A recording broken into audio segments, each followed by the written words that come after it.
Hello, everyone. You're welcome to this session of Need to Know series.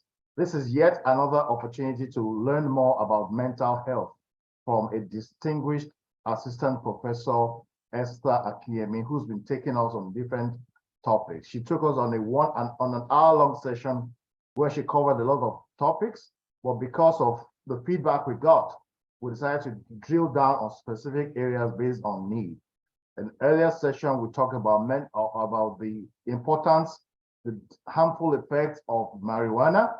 This time around, we're talking about another subject called adjustment disorder. And this is because one of the primary reasons why we need to address in the whole mental health concept is increase our knowledge, our awareness.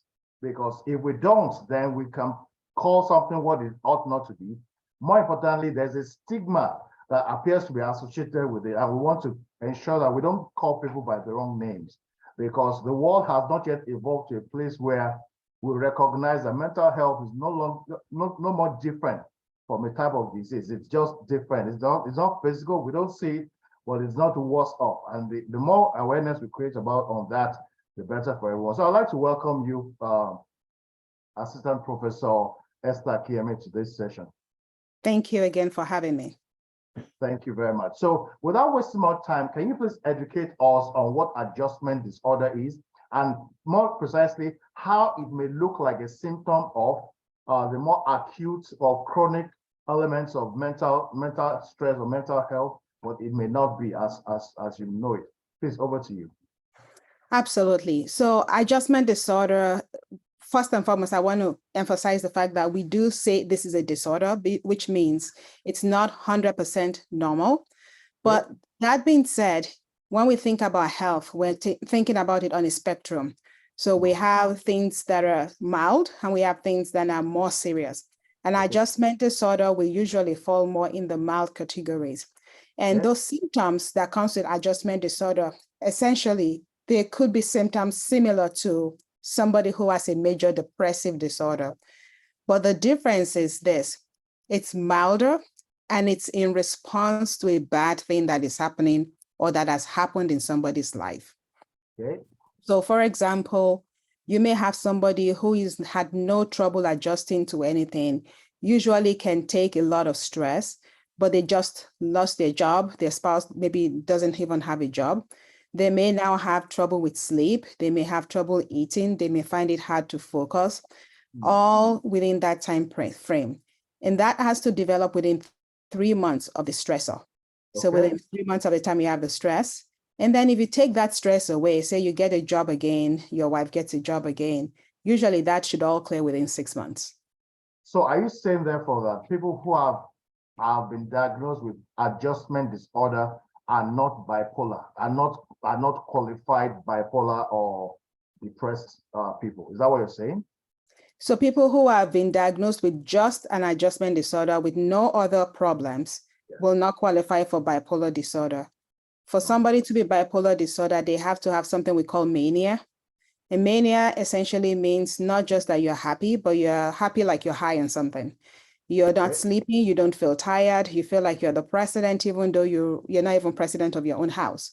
But you have the feeling that you are the president of the entire world and you have this wonderful thing you need to do. You're talking a lot. So that's a very different disorder. With adjustment disorder, you don't have mania. You've never had mania. Now, that being said, someone who is bipolar can have an adjustment disorder on top of bipolar disorder. Wow. So let's say you have bipolar disorder, you've been stable in your medicine, and something bad happens to you. You can have an adjustment disorder, you can have a depressive disorder based on what symptoms you have at that point in time. But if you purely have no other thing going on and you are reacting to a stress, that would be an adjustment disorder. So is it right to say that there is an adjustment disorder, there's a depressive disorder, and there's a mania disorder? Is that correct terminology? So there is an adjustment disorder, there is a major depressive disorder, and there is bipolar disorder. Okay, so those are the 3 buckets. Those are 3 big, but there are other disorders, but those are 3 big buckets you can think broadly of mood problems. Okay. That's amazing. So can you even though we don't have more time, in maybe a minute or two, can you talk about postpartum depression? How does that play into this for the women? Yeah. So now we also think about postpartum depression as part of a major depressive disorder starting after a woman gives birth. The symptoms are pretty much similar, except they are developing right after the woman gives birth, usually after the first week, where they stop to sleep, they may be crying a lot, they may lose the desire to care for the child. They may, of course, they are not sleeping, but even worse so, more tired, less able to care for the child. And sometimes it may get as bad as thinking that they want to die or even want to take the baby with them. In some cases, people can also have what we call postpartum psychosis, where they start to either see things or hear things or believe things that are not true, that begins to influence how they relate with others, especially including their child. Wow. So is this more, the trend, is this more popular with first-time moms, or does it even happen with women who've had 3 or 4 children?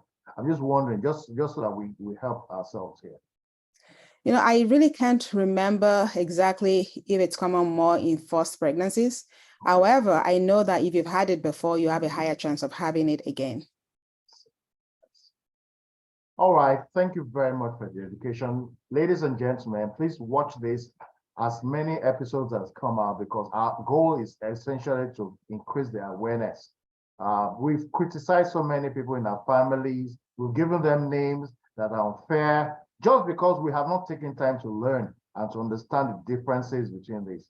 It's our hope that as you listen to this, as you watch it, as you increase your own understanding, you'll be more sympathetic. You'll realize that some of these things are not as dangerous as we suppose. And it also helps you to care for them, even in cases where the situation is extreme. Thank you very much, Assistant Professor Akinyemi. We're grateful for this privilege and we wish you well. Thank you very much. Thank you again.